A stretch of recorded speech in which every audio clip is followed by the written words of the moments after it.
Halo Sobat Caya semua, ketemu lagi di channel Caya Belajar Bersama yang akan membantu dan menuntun Sobat Caya semua dalam belajar.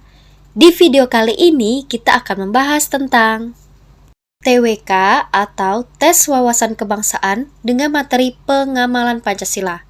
Soal tentang materi pengamalan Pancasila ini termasuk sulit ya, karena kita disuruh menganalisa soal yang panjang.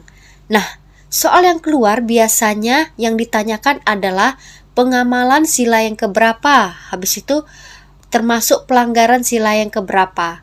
Terkadang Sobat Caya susah untuk membedakan mana yang termasuk sila pertama, sila kedua, sila ketiga, sila keempat, dan sila kelima. Untuk pengetahuan Sobat Caya semua, butir-butir Pancasila itu awalnya berjumlah 36 butir. Tetapi sekarang menjadi 45 butir Pancasila. 45 butir Pancasila ini tertuang di sila 1 sampai sila kelima Pancasila. Untuk video kali ini, channel Caya Belajar Bersama akan membahas satu sila, yaitu sila pertama, Ketuhanan Yang Maha Esa. Di sini kita akan bahas tuntas tentang sila pertama. Sebelumnya, jangan lupa untuk like, komen, dan subscribe ya. Jadi, pada sila pertama terdiri dari 7 butir Pancasila. Apa saja sih yang terkandung pada 7 butir sila pertama? Yuk kita bahas. Butir yang pertama yaitu bangsa Indonesia percaya dan takwa terhadap Tuhan Yang Maha Esa, di mana kita pribadi yang merupakan bangsa Indonesia memiliki bentuk keyakinan kita terhadap adanya satu agama dengan menjalankan ibadah sesuai agama yang kita yakini. Memiliki dan meyakini satu agama dengan menjalankan perintah dan menjauhi larangan sesuai norma agama yang kita yakini tersebut. Kita memiliki dan percaya pada satu agama, misalnya Hindu. Nah, kita harus menjalankan ajaran agama tersebut. Tempat ibadahnya di mana, menjalankan apa yang diajarkan oleh agama tersebut dan apa yang dilarang oleh agama tersebut. Nah, jadi itulah yang dimaksud dengan butir yang pertama. Bangsa Indonesia percaya dan takwa terhadap Tuhan Yang Maha Esa. Butir yang kedua adalah manusia Indonesia percaya dan takwa terhadap Tuhan Yang Maha Esa, sesuai dengan agama dan kepercayaannya masing-masing, menurut dasar kemanusiaan yang adil dan beradab. Kita hanya fokus pada ibadah agama kita sendiri. Jangan mengganggu ibadah agama orang lain, baik itu secara pribadi, sesama manusia, maupun terhadap lingkungan. Contohnya, tidak mengganggu ibadah agama orang lain. Butir yang ketiga adalah mengembangkan sikap hormat menghormati dan bekerja sama antara pemeluk agama dengan penganut kepercayaan yang berbeda-beda terhadap Tuhan Yang Maha Esa. Jadi kita walaupun berbeda agama dengan orang lain harus tetap saling menghormati dan bekerja sama. Ya contohnya seperti itu, menghormati sesama manusia walaupun kita dengan dia itu berbeda. Lanjut butir yang keempat yaitu membina kerukunan hidup di antara sesama umat beragama dan kepercayaan terhadap Tuhan Yang Maha Esa. Kerukunan antar umat beragama dapat diwujudkan dengan saling tenggang rasa, saling menghormati, toleransi antar umat beragama, tidak memaksakan seseorang untuk memeluk agama tertentu. Contohnya, tidak menjadikan perbedaan agama sebagai halangan untuk berteman. Habis itu bisa juga menghormati dan menghargai hari-hari besar keagamaan yang berbeda agama. Lanjut butir yang kelima, yaitu agama dan kepercayaan terhadap Tuhan Yang Maha Esa adalah masalah yang menyangkut pribadi manusia dengan Tuhan Yang Maha Esa. Peran agama dalam kehidupan individu berfungsi sebagai sistem nilai yang mengandung norma. Contohnya, setiap pribadi manusia bebas memilih agama. Karena kita bangsa Indonesia, jadi harus memilih agama yang sudah disahkan oleh pemerintah. Lanjut butir yang keenam.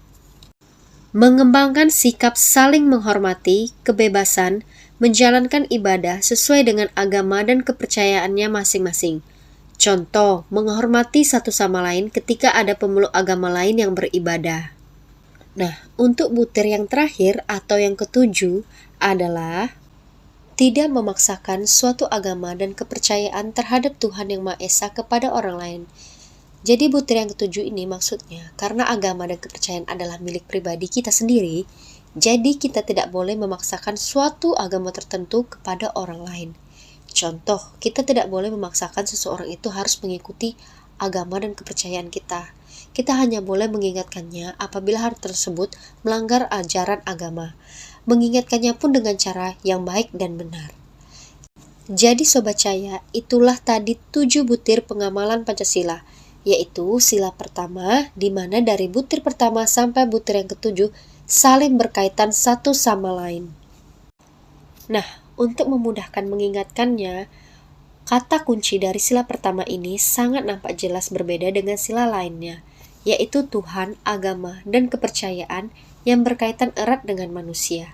Jadi, ketika nanti Sobat Cahaya mengerjakan soal berupa kasus mengenai pengamalan Pancasila yang kaitannya ada dengan Tuhan, agama, dan kepercayaan, itu berarti termasuk sila pertama.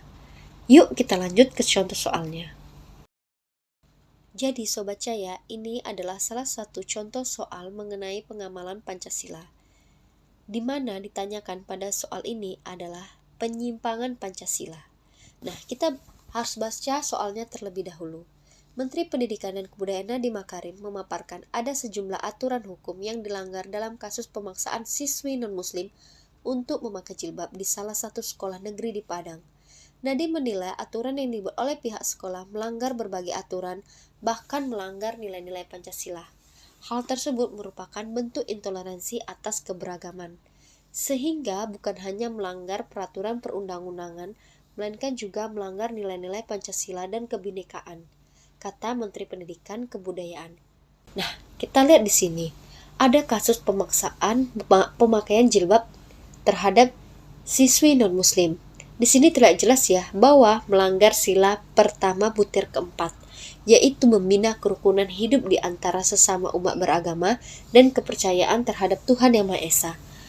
Kerukunan antar umat beragama dapat diwujudkan dengan saling tenggang rasa, saling menghargai, toleransi antar umat beragama, tidak memaksakan seseorang untuk memeluk agama tertentu.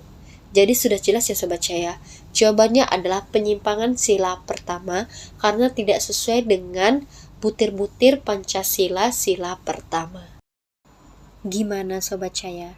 Sudah ada gambaran kan tentang pengamalan Pancasila sila pertama? Untuk pengamalan Pancasila sila kedua bisa ditonton di video selanjutnya ya. Makanya jangan lupa untuk subscribe biar tidak ketinggalan dengan video terbarunya. Sampai jumpa di next video. Bye-bye.